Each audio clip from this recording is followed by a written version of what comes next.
Hey, folks, welcome back to the Land Fixer podcast. I am your host, Logan Swanson, and as always, we're here to talk about all things land and land related.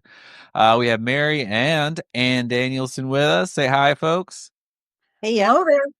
Thank you for joining us. They're going to be going into some really cool stories about flipping land, which is my favorite thing. So before we get into that, folks, remember if you need to buy land, go to primelandexchange.com, or if you're a land flipper and you want to list your land, go to primelandexchange.com as well and hit list your land. If you need land funding, go to landpartnerfunding.com. And we are hosting our second Dallas Fort Worth land investor meetup next month. That's going to be March the 21st from 7 p.m. to 10 p.m. And that'll be at the Inclusion Coffee in Arlington. If you are interested, reach out to me or check it out on the website. It'll be readily available for everybody. We have 30 seats for this one. They will sell it very quickly. And our special guest this month is going to be Bhaskar Pandey out of Houston with Builders Land Source, and it is going to be a heck of a good time. All right. So, ladies, tell me how you, one of you, tell me how you got here today, got into land, all that sort of stuff, and then let's get into some fun stories. Sure, I can start us off. Go right ahead. Yeah, so I'm in the Philippines and I've been here now for 7 years. And so during the Philippines, during COVID, the Philippines had a really bad lockdown. And I was already doing some real estate, but I needed to keep myself occupied. And so I was listening to a million podcasts, stumbled on some land investing podcasts, went down the rabbit hole, and then it kind of triggered our childhood, really, because we grew up with a dad that was all about the land. And so I was thinking, oh, this could maybe work for Mary and me. And so I studied a bit. And then after I thought, yeah, this is a great fit for us, then I called her and said, Mary, you want to do this? And she said, sure. Beautiful. And did y'all do a course? We did. Yeah, we started out in Land Academy. Okay. Uh, and it was a good fit for a while. And then we could see already what we wanted to do a little differently. So we just jumped off right away and started doing our own thing. And since then, we really literally listened to every single podcast, you included, Logan. Oh, nice. Um, and then we just incorporate what's a good fit for us. So we're like we've got our own little hybrid, simple company, and we like it that way. So, yeah. Yeah. Okay. Well, Mary, how about you tell me about what your company is like today? Today, I mean, right now we've kind of changed our path a little bit. Before we were doing little, now we're doing a lot more subdividing and partnering and looking for funders and partners, and that's pretty much it. Like, we definitely take each deal as it comes and go from there. Sweet. Do you specialize in a certain area or subdivision type or anything like that? Yeah, we sure do. And actually, I think, probably what makes us different is that we are only in Tennessee, Oh, except nice. until yesterday. Yeah. Only in Tennessee. And even that, I would say mostly around Nashville, Middle Tennessee, and right around Nashville. All of our deals pretty much in the last 2 years have been either larger acreage or subdivides. Yeah, we stick to rural, unrestricted, the bigger the better. That's Yeah. awesome. Yeah, we have our first subdivide in Crossville, Tennessee. Yeah. You Really. you familiar with that area? Yeah, we've actually done 3 projects there. Oh, wow. And that That's was our awesome. first that was our first And that was subdivide. our first one. Yeah. Okay, awesome. Yeah, Yeah. well, we're actually I've covered it in a couple episodes with my partner, but we're about to do another one. We've had a hell of a time, not because of really the area or the property itself, but just the structure that we set up and that we have it owner financed to us and we are subdividing and putting in all the capex, and then there's this huge process to start getting lots released. But fingers crossed, we're actually gonna have our first closings next week. Great. But we've had about like either 1.1 or 1.2 million dollars worth of closings just sitting at title, waiting for all this stuff to happen in the background for us to be able to transact on it. And it has been a real adventure. So Speaking of adventure, I brought y'all on because you said you had some pretty good stories. So how about you? What sort of stories? Are we going to tell the worst types of stories, like the worst situations we ran into, or like exciting? What do you guys got? Well, we've already told a couple of our stories on podcasts with like squatters that ended up buying the property. That was a very good story, but we've told it before. That was awesome. And also a Crossville story.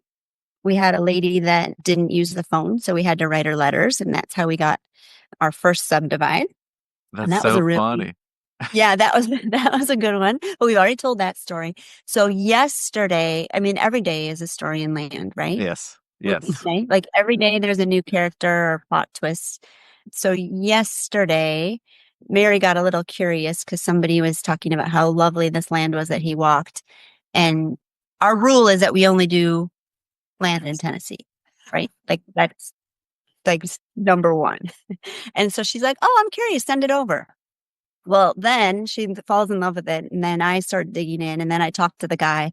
And so all of yesterday, we've been breaking down and deciding if we're going to do this deal in South Carolina. And we're calling it the Prepper's Paradise. Oh wow. Okay. So what's Yeah. that? I'm guessing it's very fertile ground. Does it already have some scary concrete shelter on it somewhere? It has two shipping containers that Yeah. are fully decked out. Yeah, with all the utilities and fans and living conveniences that you'd want in two shipping containers. Wow. Uh, yeah, it's got really big fence all around it and lots of barbed wire. You Mm. need that. Of course. Yeah. Yeah. And then it's got two like narrow easements that run back and then meet up in the back. So it's 30 acres in all. And it's Out in the beautiful. back, pardon? It's beautiful. Yeah. So once you get past the barbed wire and the scary Containers. containers and the one sock in the bushes and all the things that are creepy about it, out back, it's really beautiful. And it's got like a nice stream and a huge clearing. I mean, this guy's been working on it for 20 years and making the road so that his rigs can get all the way to the back. And yeah, it's really beautiful. It's just quirky like they all are, and he's Yep. quirky, but and it's not our market, right? So like we have to decide, is this the one to branch out on? Probably not. Are we going to? It's Probably. growing there, Anne. It is growing. That's true. That's true. The con's going. So how do you value shipping containers? That's new to us. No. You Yeah. guys. Do you know? Tell us. Do you know? No, I've never dealt with a shipping container. Almost Oh, any time that I've run into land with a structure that someone could live in, I either walk away or I will get like a 90 to 120 day contract on it and just be very clear with them. Like, I don't, I don't know this enough. I'm probably going to remarket this property and try to sell it in this time frame, but I'm not going to extend my own capital. Too many unknowns, too much risk. And then, like, if you guys have dealt with squatters already, you know that someone could just squat in there and cause you a real nightmare. So, not in this place. okay, I Everything suppose. is locked down. I suppose. Yeah, there's barbed wire. No squatter is getting into this. I mean, there's a mouse can't get into this place. You know what I would do is I would take the pictures of it and I would go to Reddit and I'd find whatever prepper Reddit forums in there, thread is in there, and post pictures and say, who's a serious buyer for a ready to go property in South Carolina? And I guarantee that you'll have a ton of people who will talk your ear off all about it. And maybe you'll get some serious offers, but they'll at least help you value the property, maybe. Right. Okay. Yeah, Good idea. that's a great tip. And we need some more prepper friends. We don't have enough. Yeah. Well, that's really one of the things that I had researched when we were talking about Crossville, Tennessee before, is that's on the Cumberland Plateau. Plateau. Yeah, I don't know why I was forgetting that word. I mean, apparently that is like one of the best areas for preppers as well. So I don't know. I've learned a lot about preppers ever since I've gotten into this land business. Right. Why not? I mean, it's Right. all about like subcultures is just like what's so fascinating, right? I mean, we even have we've learned about some cults that are moving into where we have some properties too, and there's a whole lot of talk around that. So we aren't really ready to talk about it yet because we don't understand what's happening. But I watched Wild Wild Country, and so I mean, I have some idea. Did you watch that? Wow. I have, yeah. That's incredible. Yeah. I mean, We have a little, there might have to be an episode 2 if you guys have a whole cult story soon. yeah, that's true. Yeah, because we're still learning about this cult. Like we know everybody is running them out of town, but we're not there, so we don't really know. We don't know, but yeah. So Well, anyway, back to the prepper paradise. Our first rule anytime that we don't know what the hell we're doing is call the local people that do, right? Yeah. So yesterday I found a lady, it was the quickest I found a broker actually ever. And she had something that was kind of like ours where it's like a flag lot type Mm-hmm. back acreage type place. And it does look like she's kind of done every kind of property in the world. So plus I liked her picture and she wrote back. Yeah. She wrote back right Number away. one. And she used some all capital letters and she said, I'd love to look at it for you. It's been like 12 hours or something and we've already exchanged. So yeah, she's doing the CMA on the computer right now and trying to figure out some stuff. And like Mary said, she probably dated the brother or the uncle or the cousin or Boy, isn't that an amazing feeling though when you actually find a good broker? Oh my God. oh yeah. Just the sigh of relief. I mean, we funded this deal in Windham County, Connecticut, and this realtor, I mean, we were lucky enough, this property, the realtor lived like 2 or 3 lots away from it, which can be a mixed bag. Sometimes I feel like we'll get into that. I've had a few bad situations with that, but I mean, this realtor was insane. We had to survey the property. There was wet lines on it. There was a bunch of headaches involved with it. And she was there every step of the way, timely, going way above and beyond what we would have expected. And by the time I was done with it, I mean, it sold for like, I don't know, $150,000 or something. So her commission for her effort just didn't feel like it was enough. I just wanted to send her more money, but it was incredible. So, man, that's great. I'm glad y'all found somebody good for that property. Well, Yeah, you so don't know yet. You don't know yet. Yeah. But At that's the one of the beginning, reasons they're that all we great. stay in Tennessee is because we have like 3 or 4 great realtors and we only want to use them because to find one is like impossible, it seems, most days. Mm-hmm. That they actually respond and go and take pictures and go put up signs and I don't even know what else they do. A lot of things. Yeah. And it's rare. Yeah. So, with Prepper Paradise, is that it for that story or do we have more to go? Well, it's chapter 1 because it just started.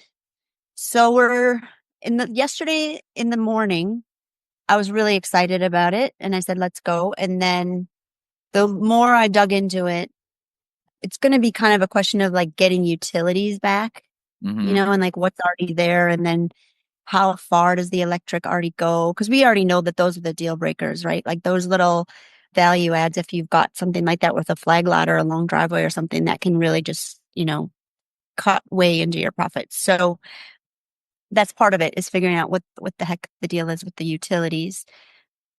There's also kind of a weird sand situation with it. Mm. So I'm going to send you pictures after this. Yes, please. Uh, the way that the road goes back is it's all on sand, but it's not near the beach or the water or something. And then we sort of have a connection to that a little bit too, because our family land growing up was on sand, but it was silica sand. Mm-hmm. So it ended up being really, really valuable. So the sand is another question mark for us because I'm thinking, of course, I'm like, oh, maybe the sand is valuable. And then my other thought is maybe the sand makes it really hard to build on. Like, I Right. don't know about sand. So again, it's a question for a local person and we got to figure out what kind of sand is over there. Right. Do you have an offer out on it at this point that's accepted? Yeah, or- we do. Yeah, we do. We have an accepted offer and the guy is happy with the number and he ran it by his lawyer and it's clear cut. He handed over like all the 27 keys to the gates and water spigots. Yeah, so we'll see. That's awesome. And I mean, I guess for your business right now, I'm curious, what's your like standing inventory like, or how much deal flow are you going through at this time? Because for a lot of folks, they've seen a pronounced slowdown in the past year or so. I'm just curious where y'all are at. Well, right now so when everything was kind of in a lull, right before the election and everyone was just sitting around doing nothing, we scooped up 3 larger tracts that were good subdivides. And so then we used all of the time of no activity to get them ready for the market.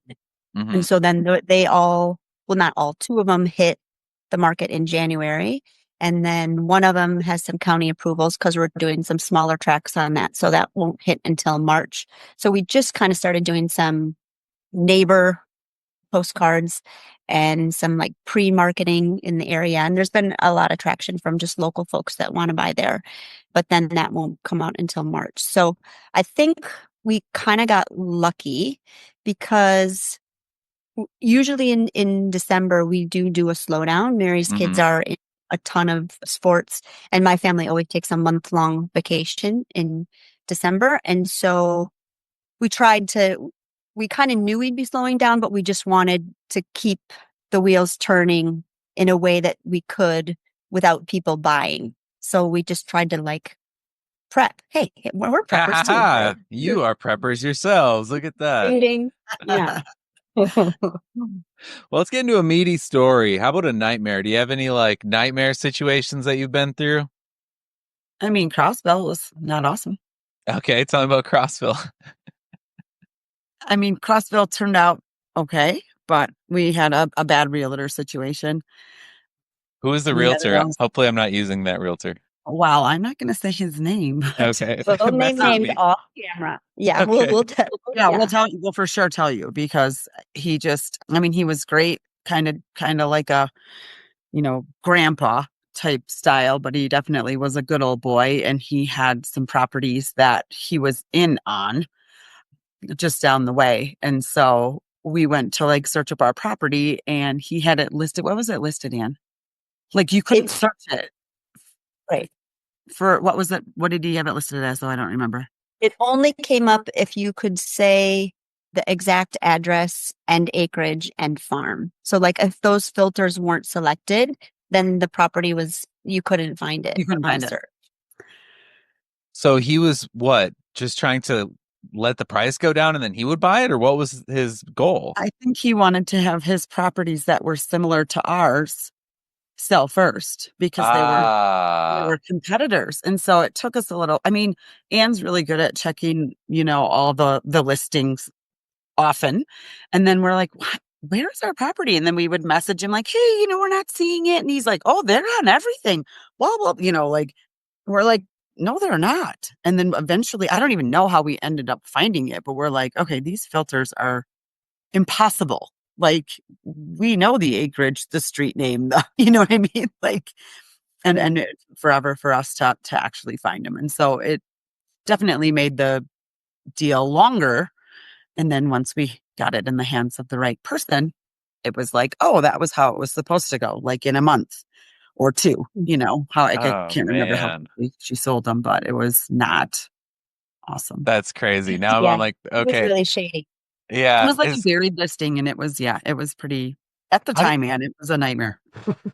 how do you even do that? There's like a secret button on MLS that's like bury this. Well, and I think I talked to one of our other realtors that we like know and trust and love, and he kind of helped us get to the bottom of it and understand, how realtors are listing properties and on what platforms or whatever. And so eventually we figured it out. And then he wouldn't, like most realtors will let you out of the contract. He wouldn't let us out of the contract. Mhm. That's And crazy. So how did it it was, wash out? Did you have to like take him to court or something? we started shopping for another realtor and we just kind of let it sit. I mean, it was like close, but we're like, these should not, like, we can see the market and how it's moving and who's buying what. And then we just realized and we started We shopping for didn't. another one and said, we're done in 6, we're done on this exact day. And then she took over. So, and we told her obviously what was going on. But then we sound like a nightmare, right? Because Yeah. we're complaining about the realtor. So trying to get like a new one to listen to you and be like, really, I'm telling you, like, we're No, not he's a crazy. bad person. Yeah, it's like that. It's like crazy ex-girlfriend syndrome or something. You're like, no, I swear he was.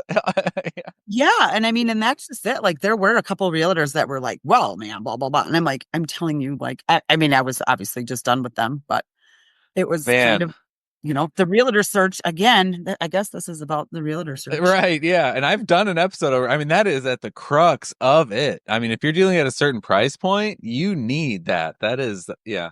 I've never Well, had and a then he was situation like like that. broker or whatever, or he was the top dog at his company. He was the broker. Yeah, he was the broker. So it wasn't even like if he was an agent, we could say, we'll talk to your broker, right? I mean, not that we are like calling the principal. Like, this isn't actually how we operate at all. But he had done so many shady things.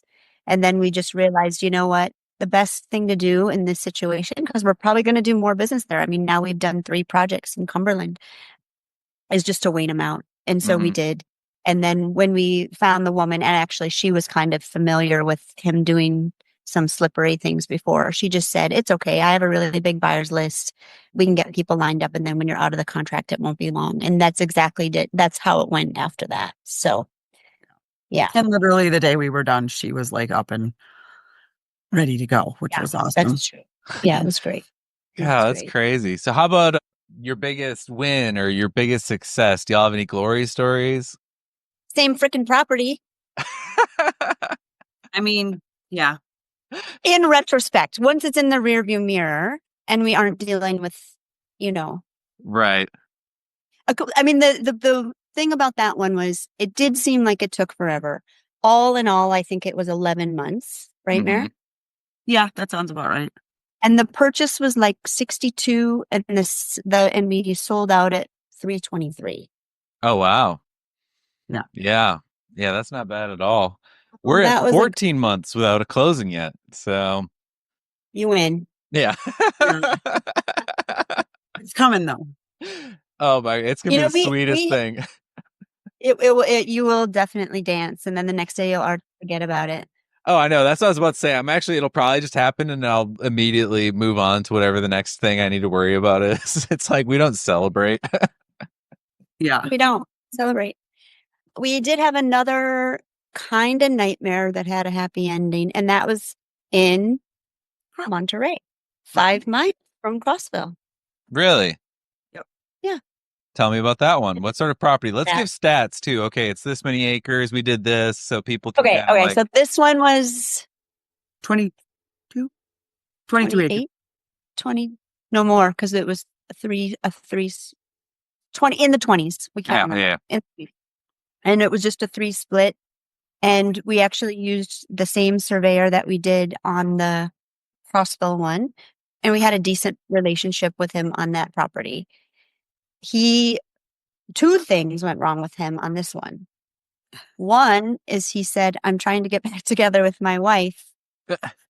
Can she be the broker? Well, that is a soap opera. And then we got into it.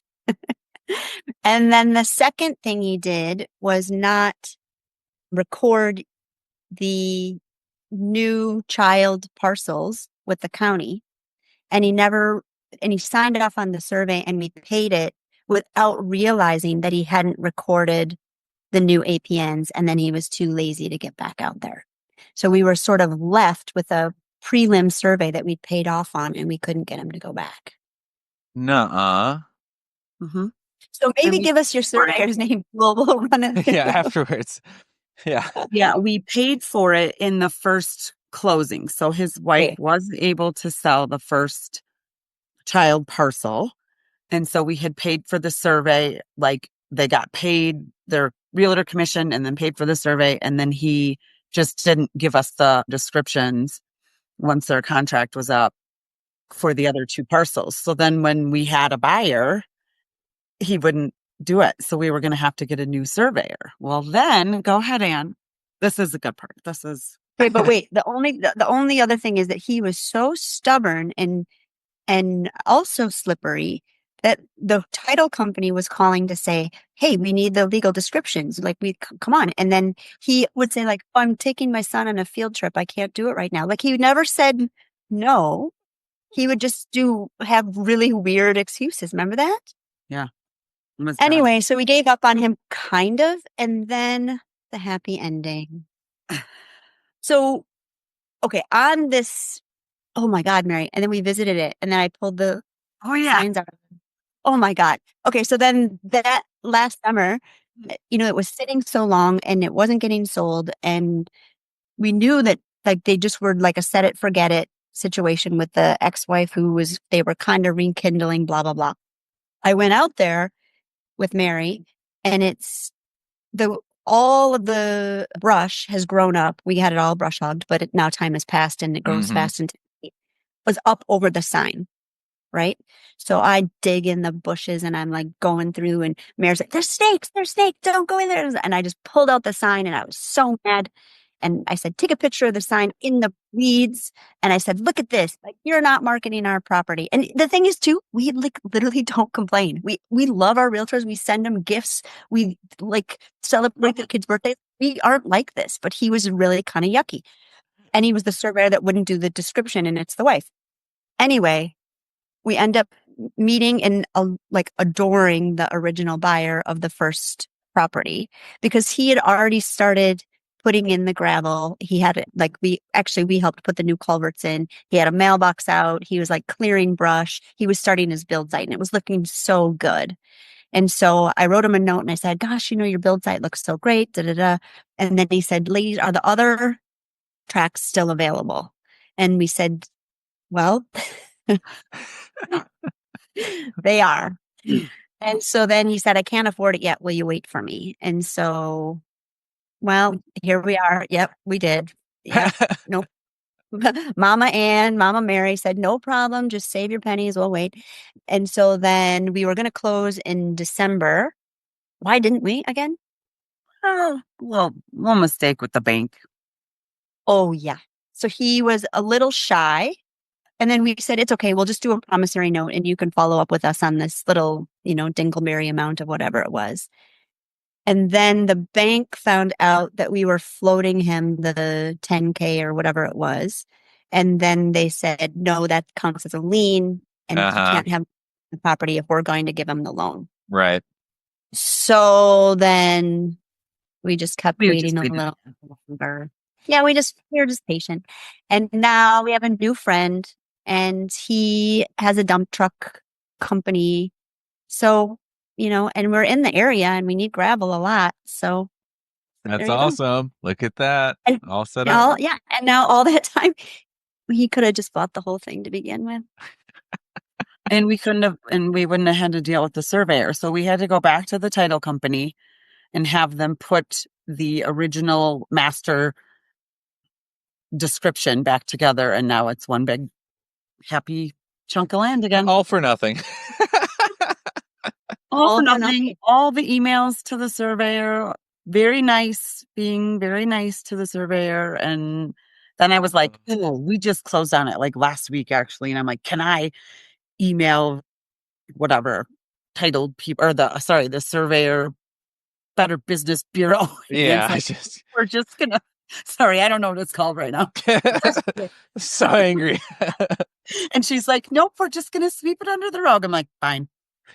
We had a weird situation. I mean, surveyors, they just must be an odd bunch because they're always out in the woods or something. But we had this surveyor in Kentucky for a deal that we funded, something like it's a 100-acre property, kind of in two chunks. It's an oddball. And we hired this company, or we asked them if they would survey the property, and they said yes. And then they would just not respond to us for like a month and a half or 2 months, something like that. Never gave us a quote on what it would cost, ignored phone calls, text messages, emails.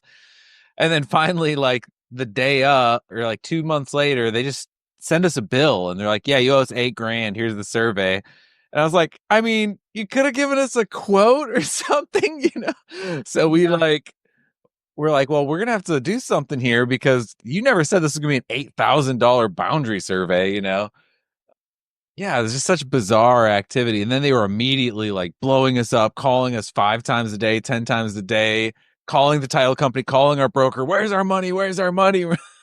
Yeah, those phone calls would have been really nice on the front end. Yeah, you do have a phone. That's awesome. Yeah, no, Exactly. we had the same thing happen with a perk company, and we've learned very quickly, like, definitely, like, get the contract. Hmm.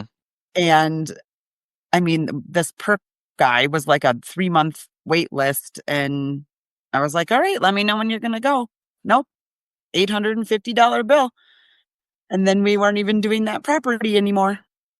Man, what a nightmare. Luckily luckily, the guy that wanted our help on the property still owns it and needed the information for him to continue. We just kinda dropped out because the utilities were such a disaster, but yeah, it's like, definitely get the contract Ugh. because yeah, that's baloney.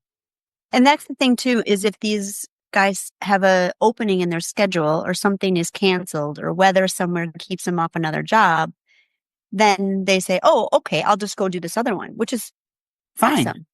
But you just text quick and say, "Hey, still in on the da da da. I'm heading there now." And we say, "Awesome, great, go." Or like, "No, abort."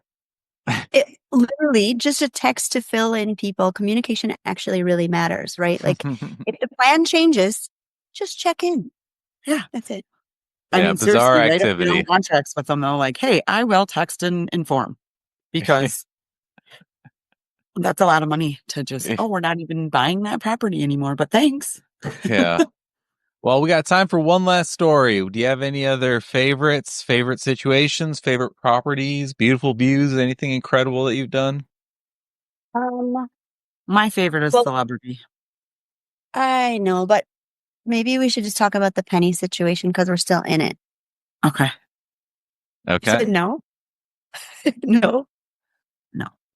Okay, too juicy. Sorry, guys. No penny situation this time. No. Not this time. Yeah. Okay, go ahead, Mer. Tell the celebrity land one. No, go ahead. No, that's okay. Sorry. Fine.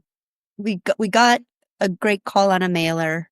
This guy he said, well, this is a prime property because it's celebrity land. And it was owned by a celebrity and there's celebrities all around it. And the biggest celebrity was the drummer of the Crickets. Is that right, Mary? Yep. Yeah. And then the wife was named Peggy Sue because you know that song, Peggy Sue. You probably don't know it because you're No. very young. We only know it because of our parents, like growing like Peggy Sue, Peggy Sue, Peggy Sue. You don't know this one? I do not. I'll send you the song too. I'll So now I'll pretend send I you know. Yes, yes, good You song. got a lot of things coming your really way. good song, guys. It's so good. Anyway, the lady was Peggy Sue because the song was named after her. Peggy Sue. It is actually famous for older people. And so it was already cut into two tracks, two 3.5s. So we bought the 7 and we paid 75. Pay Yeah, paid 75. 75. And it sold in 2 days for 175 and we did nothing. Zero, zilch, nada. Call the That's water company and that's it. Oh man, that feels good. Those deals that like the gurus sell the courses on, they're all this easy. Absolutely, and I think it's my favorite because it made me like a believer. So it's not like an exciting, funny one by any means, but it was like, "Oh my god, this is the real deal." Yeah, And they're rare for sure. We've never I had mean, one that they simple. happen though. I mean, I had one that I funded for a really cool guy in Ohio, of all places, and I didn't know much about Ohio. I just assumed it was a slow market. I hemmed and hawed over the property for a long time. I think we even rejected the initial offer and had him go back and renegotiate lower or something. He came back like $10,000 lower. And I looked at it and the price that the broker suggested just seemed high for me. And I just wasn't comfortable with any of it. But I was like, all right, I'm just going to trust you do your thing. Worst case scenario, we start slashing prices. That thing went under contract. Yeah. Like 7 days later, we bought it for 72,000, something like that. Listed it, went under contract, full price, cash offer, closed within like 3 or 4 weeks. And this guy made six figures. He didn't pull a penny out of his pocket. Our partner did. And it was just like, who would have thought? Just some random sort of farm acreage in Ohio just absolutely crushed it. Yep. Yep. Insane. On this one too, thinking back, Mary, that's when we met Sam. Mhm. And the broker before it said, oh, there's visible power lines in front. You won't be able to sell it. Don't buy it. Remember that? Yes. Yep. And we're like, really? That there's visible power lines Like everywhere. Yeah, everywhere. and literally everywhere you drive.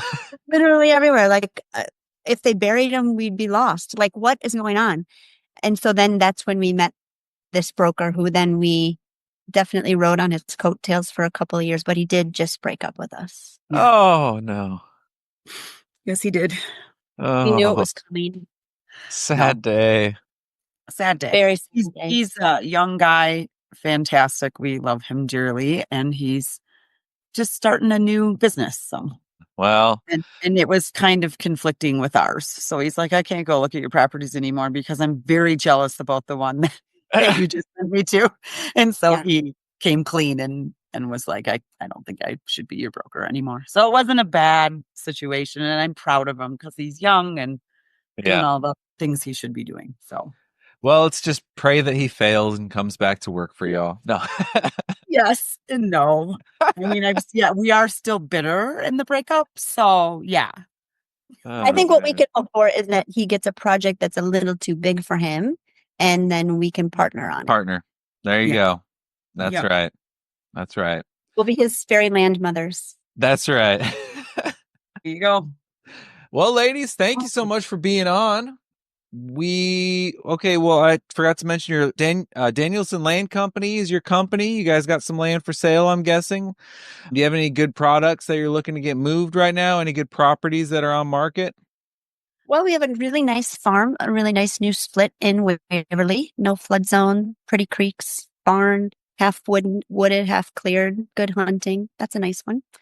And then the one that's going to launch, that one will be in Dixon, Tennessee. That'll be 121 acres. And we'll have 15 tracts there, all unrestricted, baby, and build ready. So that is coming soon. And then right now we're working on building some relationships with some local banks in Tennessee because we're out of money. And and then we'll, if anybody is a prepper, There you us. go. And what's your website? Our website is www. I don't guess you don't say that anymore. It's allowed. Delete. AOL. No, just kidding. Danielson, just like the Karate Kid, DanielsonLandCo.com. Beautiful. Fantastic. Yeah. Awesome. Anything else you want to plug while you're here? No. All right. Well, thank you both so much for being on all the way from the Philippines. That's incredible. We're representing multiple time zones here. That's really Yes, we cool. are. Folks, just a reminder, if you need to buy or sell land, go to primelandexchange.com. If you need funding, go to landpartnerfunding.com. And if you are in the Dallas-Fort Worth area, you are going to want to go to this land seminar. It is the best. And then we are actually going to have land seminars every month moving forward. So we have a bunch of exciting guests that are going to be coming in to town just to talk about land. So reach out to me, landfixer.com, and we will see you on the next one. Thank you so much.